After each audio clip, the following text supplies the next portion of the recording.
Hello viewers, welcome to বুলি cooking program. আশা করি আপনারা সবাই ভালো আছেন। এই যে আজকে আবার আমি চলে এসেছি একটা রেসিপি নিয়ে। এই দেখুন, বাজার থেকে খাসির মাংস এনেছে একটু। এই খাসির মাংস দিয়ে আমি পটল আলু করব। এই যে তার জন্য আমি পটলগুলো বেছে নিয়েছি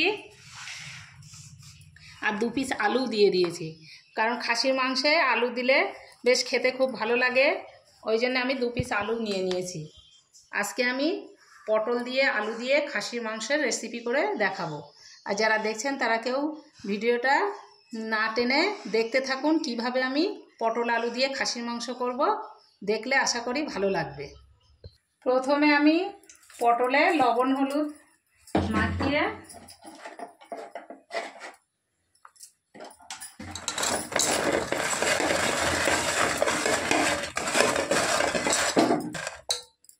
এদিকে আমার কড়াইয়ে হয়ে গিয়েছে। এই যে কড়াইতে তেল দিয়ে দিয়েছি।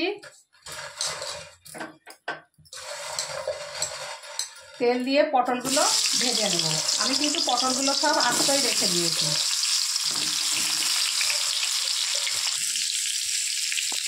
এই যে পটলগুলো আমার ভাজা হয়ে গিয়েছে, এখন আমি পটলগুলো তুলে নেব।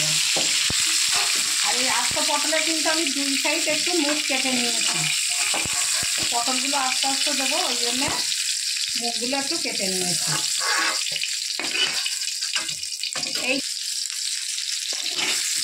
ওই তেলেই আমি আলুগুলো একটু ভেজে নেব।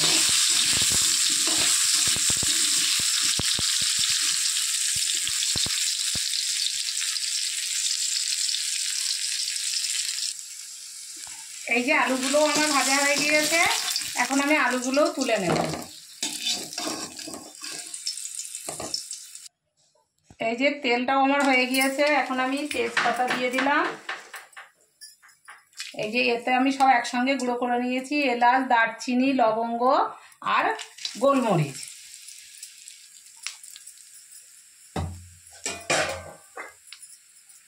এখন আমি পেঁয়াজটাও দিয়ে দেব।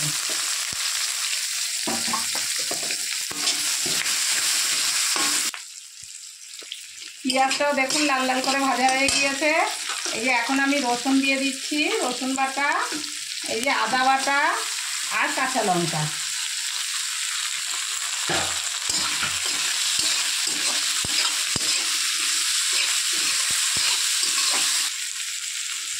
এই যে এখন আমি পরিমাণ মতো লবণ আর হলুদ দিয়ে দিলাম। এই যে মশলাটা হয়ে গিয়েছে, এখন আমি মাংসটা ঢেলে দিচ্ছি।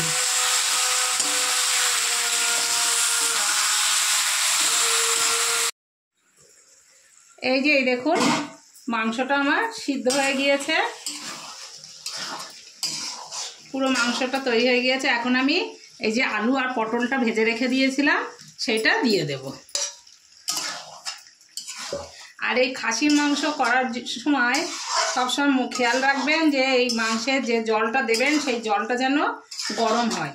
আমি ওইদিকে জলটাও গরম করে রেখে দিয়েছি, অল্প অল্প করে জল দিয়ে আমি মাংসটা কষিয়ে নিয়েছি। এই পটল আর আলু দিয়ে মাংসর সঙ্গে আরও কিছুক্ষণ কষিয়ে নেব। এই যে এখন আমি এতে একটু জিরের গুঁড়ো আর একটু ধনে গুঁড়ো দিয়ে দিলাম।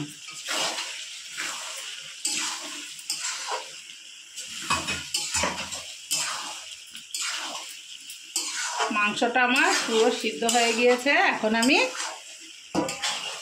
জল দিয়ে দেব।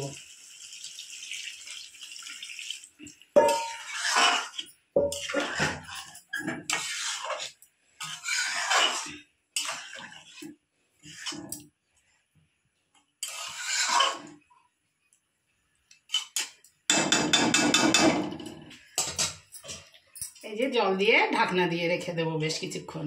আবার ব্যাস, এই দেখুন হয়ে গেল আমার পটল আলু দিয়ে মাটন কষা।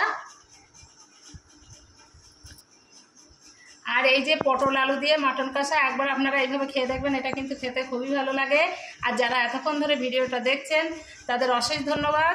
আপনারা ভালো থাকুন, সুস্থ থাকুন। আর আমার এই পটল আলু দিয়ে মাটন কষা কেমন হয়েছে এটা কমেন্টসে জানাবেন। আর যদি ভালো লেগে থাকে তাহলে লাইক সাবস্ক্রাইব করে আমার পাশে থাকবেন। ওকে, খোদা হাফেজ।